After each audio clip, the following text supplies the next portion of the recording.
So today I'm going to talk about the single most important thing when building a product, especially so a consumer product, and even more especially so a consumer social product, and that's product market fit. Without product market fit, nothing else matters. Scaling doesn't matter. You won't be able to scale, at least not effectively. And really any other efforts that you have are essentially going to be wasted.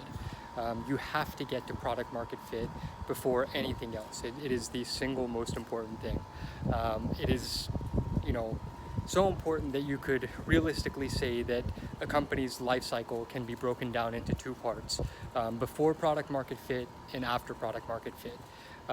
And almost every company that started does not achieve product market fit. That's how important it is, and that's how monumental of a milestone it is once you hit it. Again, this is especially important in consumer social. If a consumer social product hits product market fit, that's essentially a rocket ship. You have to, the company itself has to fuck things up at that point. You really have everything in your hands if you really have product market fit. A lot of definitions of what product market fit is. I'd say the most famous is Mark Andreessen's, and it's a longer one, but he talks about essentially people are coming as fast as you can serve them. It doesn't take a lot of effort to get new customers or new users, and it's really kind of like a positive virtuous cycle that consistently keeps going. How do you measure product market fit? Because what I've described is really abstract, and you're probably thinking, well, okay, that's nice and all, and yeah, I agree, but how do we get to that? I would say the best measurement tool that I've seen so far is the Superhuman test. For those of you not familiar, you can look this up. It's a Superhuman product market fit test.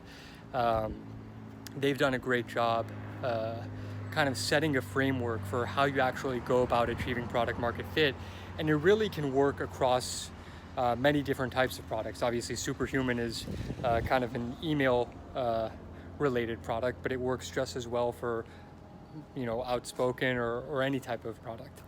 And the test that is, I'm not going to go through every individual note. It's better to actually look through their write-up, but essentially you want to measure the number of people that would be very disappointed if your product stopped being available to them. You don't want to measure people, just users, or just people who kind of like the product. Even if you have 500,000, 1 million people that kind of like your product, that doesn't really matter. If another product that comes that people really love, even if it's a smaller number of people, eventually that will overtake your product, even in terms of usage. And so you want to make sure you build something that, even if it's a really small subset of people, absolutely are obsessed with it, really love it, really connect with it. It becomes a part of their everyday lives. And so you want to measure, again, the number of people that would be very disappointed, if they could no longer use your product. Highly recommend that post. They go in depth in terms of kind of all the measurement tools, but the Superhuman test for product market fit is how I would measure things. How do you go about achieving it? Again, they'll talk about this, in the post itself. But I'll kind of touch on things, especially as it relates to specifically consumer social. You have to have a dead simple behavior. Your entire app, the entire experience has to be around something that's super simple. You can't complicate things. You're not going to keep adding features and eventually get to product market fit. That's not how it works in social. You're going to convolute the experience. You're going to make it too complex. People are not going to love it. Because social, ultimately, when you boil it down, is about changing human behavior. You think about Instagram. People were not taking pictures of every meal before Instagram. That's how kind of things started. Now, obviously, it's become a lot bigger than that, but that's one example. People were not taking pictures or videos of themselves at every party before Snapchat. People were not recording themselves,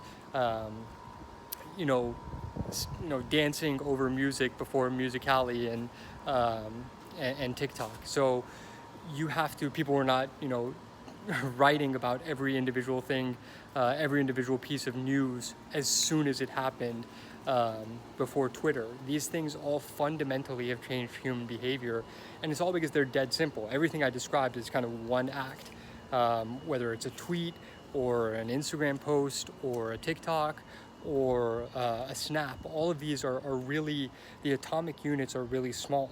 They're simple enough for anyone to understand, and they're simple enough to do really at any given time. TikTok the possible exception to that, but even that, the experience itself is really simple. With the UX is very well thought out, and so going back to kind of how you achieve product market fit, you can't just keep adding features. If the core feature is not working, you got to scrap it, go back to the drawing board, see what is the core of what you want people to do. What's the actual behavior? What's the atomic behavior? The smallest possible behavior that you can get people to do consistently. And again, especially with social, it has to be on a daily basis. You can't build a social app that people are using weekly or monthly. Eventually it will fade. People's attention spans, again, especially with social, will fade. You need something that is really intense usage. And so always kind of think of that. Don't necessarily add features. Work on making the core feature as insanely great as possible. What comes after product market fit? Ultimately, it boils down to growth. It boils down to scaling, and that's obviously a talk for another time. But I think, like I said, any company, any product's life cycle can be broken down into before product market fit and after product market fit.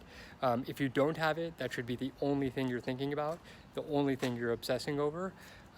Once you have it, then you can start thinking about all the other things.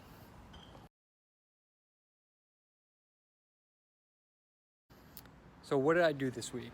Well, for one, I set up the Mixpanel measurements, made sure we're measuring, number of topics created, clips created, gifts given, new users logged in, etc. All of that is set up, ready to go. I imagine we'll add more tracking over time, but at the beginning, I want to keep it dead simple, so that I can kind of look at the data and as it comes in and uncover any trends that I can find, see, again, how can we make the product, while keeping it simple, how can we make it as great as possible.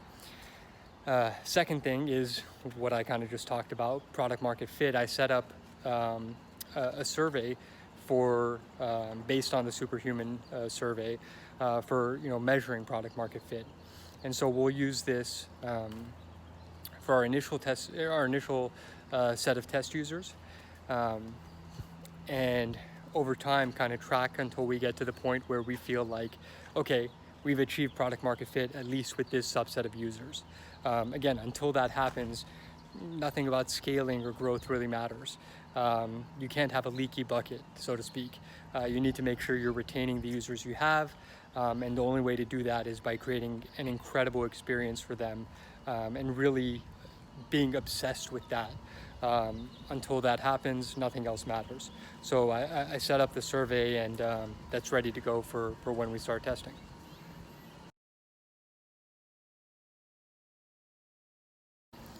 What am I going to work on next week? Boils down to one thing.